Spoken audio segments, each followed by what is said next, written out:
Vuoi assaggiare una birra dove al suo interno scopri la specialità tipica friulana? Lumi Beer, il prodotto ricavato in 20 ettari di terreno coltivato orzodistico, biodiversità, performance ambientale.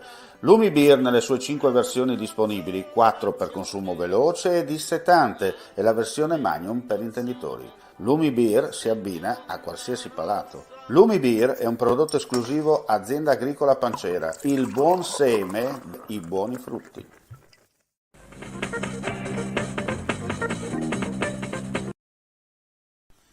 Nel pomeriggio di oggi i vigili del fuoco del comando di Trieste sono impegnati per lo spegnimento di 2 incendi di sterpaglie, uno a Monrupino, nei pressi del campo di calcio, dove in poco più di un'ora una squadra della sede centrale con un'autopompa e un mezzo fuoristrada è riuscita ad avere ragione delle fiamme e bonificare l'area.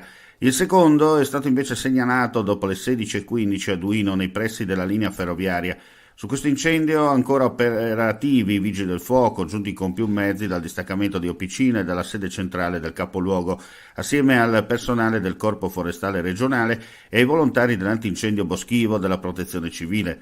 Per le operazioni di spegnimento di questo incendio, rese difficoltose dal terreno impervio che ha costretto gli operatori a tirare circa 500 metri di tubazione antincendio per raggiungere le fiamme, è stata interrotta la linea ferroviaria Trieste-Venezia. Al momento sono in corso le operazioni di minuto spegnimento e bonifica dell'area, dopodiché sarà dato il via libera al transito dei treni.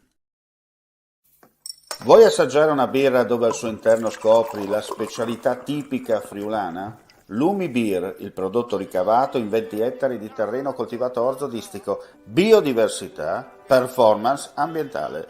Lumi Beer nelle sue 5 versioni disponibili, 4 per consumo veloce e dissetante e la versione Magnum per intenditori. Lumi Beer si abbina a qualsiasi palato. Lumi Beer è un prodotto esclusivo Azienda Agricola Pancera, il buon seme, i buoni frutti.